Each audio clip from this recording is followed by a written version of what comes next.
Atau make sense nggak kira-kira kalau Bang Herman dan Bang Rian ngebahas tentang anak atau ngasih referensi ke Kesya tentang anak? Kalau menurutku, Yes. make sense. Why? Kenapa? Karena ya bisa jadi dari abang mengibaratkan abang tuh seorang anak atau Oke. seorang dedi, atau abang punya ponaan, lihat dari ponakannya. Oke. Seorang anak tuh seperti apa sih? Terus seorang ayah itu seperti apa? Iya. Atau ya gitulah dari Karena jelas pengalaman, cerita. Karena jelas kami punya teman yang sudah menjadi ayah ya. Ya, Tentu ya, benar. tentu. Betul. Mungkin ya untuk tergantung pemikiran orangnya sih, Bang. Mungkin ada orang yang kayak ya nggak make sense lah, orang belum punya anak kok. Iya, kok belum jadi ya. Tapi Belum pernah becoming. ketemu orang yang seperti itu, Kesya? Atau bahkan pernah di posisi itu? Sorry.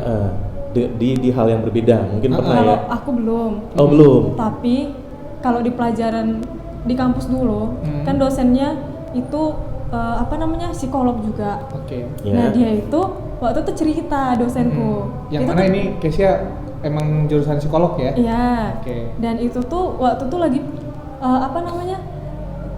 kayaknya itu tentang ini deh, anak Oke. atau orang tua ya. Kayaknya anak gitu. Parenting juga ya? Sama pernikahan. Oke. Nah orang itu nanya, emangnya mbaknya udah nikah gitu. Kayak gitu, mbaknya emang udah nikah. Terus dosen tuh bilang, emangnya saya harus nikah gitu. Dia bilang sama murid-muridnya, mahasiswanya. Makanya kita tuh belajar, kita perlu belajar kan tentang parenting, pernikahan gitu. Makanya kita tahu gitu. Oh jadi kita sekarang tahu kenapa Kesya memiliki sikap atau attitude yang seperti itu. Iya. Jadi kan tadi ngomongnya, make sense aja sih gitu kan, dan ternyata punya pengalaman sebelumnya ya di kampus, yang mana ini dosennya langsung ditanya sama anak-anak yang sama temen ya, Iya. dan dia bilang begitu ya, ya kan bisa belajar. Ya. Nah itu, Ya karena memang faktanya begitu ya. faktanya Iya. begitu. Segala sesuatunya kita bisa tahu tanpa harus mengalami. Setuju ya? Betul. Kayak kata Agnesmo, Apa tuh? nggak perlu tahu narkoba itu bahaya, nggak harus kita coba. Wah. Ah. Bener banget nih. Iya. Iya memang bener sih. Ini dia, ini. Memang bener sih. Iya keren banget. Iya. Bener-bener. Iya, bener juga ya.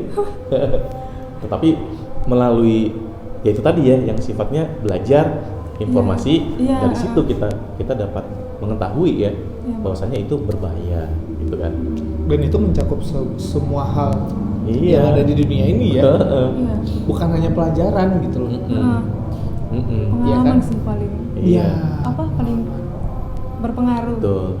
Iya, jadi mungkin untuk untuk kita bisa chit-chat ya, mungkin share dengan mungkin ada teman kita yang membawa satu hal di mana itu menjadi ya sebuah trouble atau apa. Let's say dia seorang ayah nih, dia ngobrol ke kita. Nah, kita nggak butuh validasi untuk kita bisa memberikan sesuatu, ya, untuk kita bisa memberikan insight ke teman kita itu gitu ya. Dan setiap hal yang lain yang mungkin possible untuk akan terjadi demikian, gitu kan? Iya benar. Kita bisa tetap ngobrol kok, gitu kan? Punya pengalaman gitu nggak? Ya misalnya contoh ada teman yang mungkin udah keluarga atau gimana gitu, terus tiba-tiba curhat sama Kesya gitu, ada nggak? Ada sih Bang. Ada ya. Gimana tuh ceritanya? Dia sebagai apa nih? Dia Sebagai sebagai mungkin ceweknya apa? Pekerja atau ibu atau ibu. atau ibu. Dan Berarti sudah berumah tangga. Iya. Ibu. Dia itu ibu. Anaknya masih satu kan? Iya. Tapi ya gitu suaminya itu masih kuliah. Oke. Pengangguran. Kuliahnya juga lama lah lulusnya gitu kan. Ya bermasalah mungkin ya, bisa dibilang begitu. Oke. Dan di sini tuh dia cerita karena mungkin complicated ya hubungannya ya. Hubungannya. Karena ya. si cowoknya ini suka main tangan.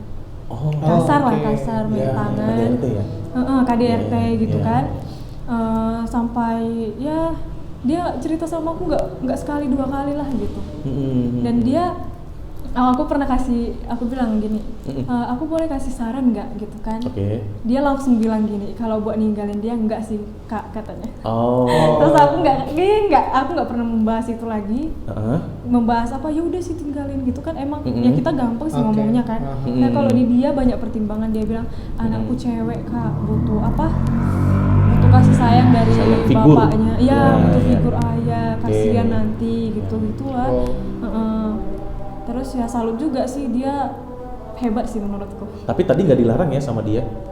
Kan boleh kasih saran nggak? Nggak dilarang ya? Nggak dilarang, tapi kata dia untuk yang satu itu saya tidak. Nah, oke. Nah pada saat itu gimana tuh? Maksudnya ada nggak bergejolak dalam jiwa? Aku ngasih saran nggak ya? Tapi aku kan nggak seorang ibu. Aku bahkan belum pernah menjadi memiliki anak. Ada pergolakan nggak dalam banget. Diri banget ya? Kayaknya saya valid gak nih ya gitu ya? Terus apa ya, kayak ya takut salah ngomong atau malah dianya jadi nggak enak sama aku kan? Iya. Kayak kalau kadang tuh kita kalau dia tuh di chat ya. Iya. Kadang kalau komunikasi lewat chat ini banyak salah pahamnya. Jadi aku tidak mau ya mengundang kesalahpahaman. Iya. Teman yang baik ya. Jadi aku lebih nggak ngasih saran, tapi lebih ngajak dia bertukar pikiran aja. Karena sebenarnya dia yang tahu problemnya itu yang sebenar-benarnya itu apa, dan cara ngatasinnya itu sebenarnya diri dia sendiri yang tahu. Kadang orang tuh udah tahu jawabannya, tapi dia pura-pura nggak tahu. Kayak menutup, kayak enggak lah, dia kadang tuh orang curhat ke seseorang, itu tuh mau memuaskan dirinya, itu pengen jawaban yang sama dengan dirinya gitu. Iya, ada sih. Ada. Karena aku pun gitu. Kalau curhat sama temanku. Iya. Yang begitu ada. Nah, aku takut lah pokoknya cuman ya membantu mengarahkan dia yakin nggak sama pilihan yang ini sama yang ini gitu. Oke. Nah di sini kita perlu memang be real ya. Jadi kalau misalnya memang ada satu hal yang memang case-nya jelas berbeda dan dia mempersilahkan kita untuk mengucapkan sesuatu, saran dan sejenisnya, better dibilang gitu kan. Better dibilang ya, tetap walau bagaimanapun keputusannya adalah yang bersangkutan. Di dia ya. Ya, jadi nggak apa-apa kalau misalnya itu berbeda. Kalaupun misalnya dia orang yang memang untuk mencari dukungan ya, betul itu banyak, seperti itu banyak tuh. Nah ya tetap kita harus kembali lagi be real. Oh kalau saya kebetulan mungkin ada pandangan lain nih, seperti ini kalau saya, tapi tetap itu di kamu ya keputusannya di dia. Dan aku bilang ke dia semua keputusan semua yang aku kasih ke kamu itu disaring aja, nggak semuanya bisa diambil gitu kan. Disaring mana yang menurut kamu ya emang betul-betul bisa kamu jalanin, yang emang baik sama kamu dan pilihan kamu, yaitu konsekuensinya ada gitu. Aku bilang ke dia. Berat sih. Iya. Aku aja kayak gitu. Dia kok kuat ya gitu. Kayak strong. Iya sih, itu cukup kompleks ya. Iya. Kalau kayak gitu sih ya. Karena kita emang nggak akan pernah tahu apa yang sebenar-benarnya terjadi kan, seperti yang tadi Kesia kasih tahu gitu. So dalam hal itu ya kita hanya bisa standby untuk dia bisa bercerita, tempat dia bisa bercerita, tempat dia bisa berbagi, karena pada dasarnya mungkin hanya itu yang mereka butuh, tempat untuk berbagi cerita. Yang mana mereka hanya butuh untuk didengar kan? Ya betul bang. Nah itu seperti yang tadi Kesia bilang, ya sebenarnya mereka udah tahu solusinya gitu. Iya udah tahu. Hanya mereka itu ya butuh untuk bercerita gitu ya, sifat tadi. Iya. Kadang emang pengen cerita aja ada. Nah itu tadi bang, kan kita nggak perlu harus jadi ibu dulu untuk tahu. Untuk bisa mengerti ya. Ya dalam hal ini Kesia otomatis bisa ngerasain dong ya sosok dia menjadi seorang ibu, menjadi seorang istri, benar ya? Betul. Jadi pas dia cerita, aku ngebaratin dia itu aku untuk dapat betul-betul untuk dapat feel-nya. Jadi dia tuh kayak mana? Iya harus nge-feel dulu dong. Harus nge-feel tuh. Iya. dan halnya adalah Kesia tidak harus mengalami itu. Iya betul, nggak harus ngalamin. Itu. Jadi itu sih maksudnya dalam hal ini kita ngejelasin bahwa setiap orang-orang juga yang ada di luar sana mungkin punya pengalaman yang jauh lebih banyak, punya pengetahuan yang jauh lebih banyak. Maka dari itu alangkah lebih baik kita emang ya seperti yang tadi Kesia bilang ya, nggak semuanya kita mesti terima karena kita punya filter masing-masing. Tapi bukan berarti semuanya itu harus valid. Iya. Bener ya? Betul. Contoh nih, ya kita dalam hal religi ya kan? Apakah kita mendapatkan pelajaran agama atau let's say apa kita belajar kebaikan itu hanya dari gereja? No, tidak. Hanya dari tempat ibadah? Enggak dong? Enggak ya? Enggak ya? Apa kita belajar bagaimana kita bersikap santun, sopan, yang mana itu bagian dari ibadah juga ya? Itu harus dari sekolah? Enggak juga kan? Enggak juga. Itu sih maksudnya, makanya lebih ke yang benar banget. Makanya kayak tadi Kesia cerita di awal juga, Kesia pengen ngebuktiin ya kan, yang mana ya sebenarnya itu justru bisa nge-trap kita sendiri sih pada saat kita berusaha untuk mengejar validasi itu, pada saat kita mencoba untuk mengejar hal yang mesti dibuktiin itu. Ya pada akhirnya bahkan pada saat itu terjadi pun kita udah tanpa sadar, kita udah ke-trap gitu. Itu sih yang mana sebenarnya ya life just be you. Dan memang ini kita harus tarik ke belakang ya. Maksudnya dalam edukasi pertama itu dari keluarga gitu kan. Kita seringkali mendapati cerita-cerita di mana kita memang dididik dengan cara seperti itu. You have to prove, ya kan? Kamu harus membuktikan, baru nanti begini, gitu kan? You have to, nah gitu. Pernah ngalamin nggak sih? Pernah. Kita juga begitu.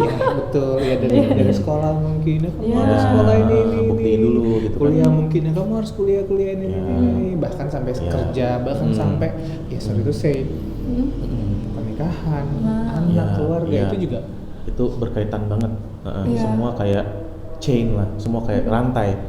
Berkaitan semuanya, iya kan? Jadi hal tersebut kayak misalnya kalau misalnya kita terus diedukasi dan dari kecil kita ditanamkan begitu, maka kita cenderung akan membawa itu realita itu kepada kehidupan kita gitu. Apa yang terjadi di masa kecil kita ketika kita sudah dewasa itu memang tidak mudah untuk kita dapat menghilangkannya gitu.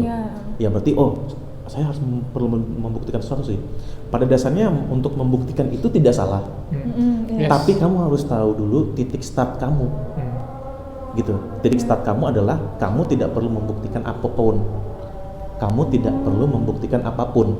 Nah, hal di mana kamu ingin mencapai nih yang namanya aku pengen di kampus aku ada club dancing. Capai aja. Gitu. Nothing tulus gitu. Jadi startnya kita bukan start dari nol sebenarnya, tapi ya gitu kan. Ya karena itu tadi, ini memang mau nggak mau, suka nggak suka, ini memang kita harus kaitkan dengan belief kita, kepercayaan kita gitu. Ya bahwasanya kita ini kan creation ya, creation yang kalau kata semua agama pada setuju nih, bahwasanya manusia itu kan makhluk yang paling mulia, gitu. Jadi ketika kita mau nge-proof sesuatu tetapi tidak dari titik semestinya, nah secara tidak langsung kamu mengejek penciptamu sendiri, iya kan? Tapi kalau kamu start dari dimana, memerlukan sesuatu itu tidak salah gitu. Tapi kamu tahu titik startnya. Nah ini yang tidak diajarkan pada saat kita masih masa kecil. Nah berapa banyak yang terjadi bahwasanya ketika justru kita tidak sanggup membuktikan, yang kita dapat dari orang tua kita justru bukan pelukan dan bilang is okay, son is okay, daughter gitu kan, is okay honey gitu kan. Jadi justru malah amukan, amarah gitu kan, kenapa kamu nggak bisa, gini aja nggak bisa gitu kan, kok gitu sih gitu. Nah itu padahal yang kita perlukan adalah pelukan dan it's gonna be okay, tenang aja, iya. coba lagi gitu lagi, kan. ya. Nah gitu kan. Nah dan satu hal lagi, kembali orang tua tidak memberitahu ketika kita mau membuktikan sesuatu, nah kamu tidak start dari titik zero, Iya. tapi kamu start dari titik di mana kamu living proof of life, ya, bukti hidup bahwasanya kamu itu ciptaan yang berharga. Jadi sebenarnya kamu tidak perlu membuktikan sesuatu, tapi untuk hal ini orang tua, ayah hanya ingin kamu mencapai sesuatu, gitu kan? Tidak untuk membuktikan, tapi mencapai, karena ya di hidup ini selalu ada ya yang perlu kita capai gitu. Iya. Tapi titik di mana kita mulai, kita harus tahu. Benar sih Bang. Nah, Kayak aku bentuk komunitas kan nggak dari nol, karena aku punya basic. nah, Iya kan? iya kan? Iya, Nah, baru itu aja sebenarnya, nah gitu. Itu. Tapi Iya. berapa banyak orang mengabaikan itu because of what? Karena mereka udah mikir nih, I have to prove something, I have to prove something. Jadi mereka tidak sadar bahwasanya mereka tidak benar-benar start dari nol. Iya sih. Dan ketika kamu iya, betul. dan ketika kamu hanya selalu terfokus untuk ngebuktiin sesuatu, and you know what, kamu tidak akan menemukan yang namanya titik kepuasan, Iya. dan kamu bahkan nggak akan mengapresiasi diri kamu sendiri. Ya, betul. Iya. Dan You're just like the rest.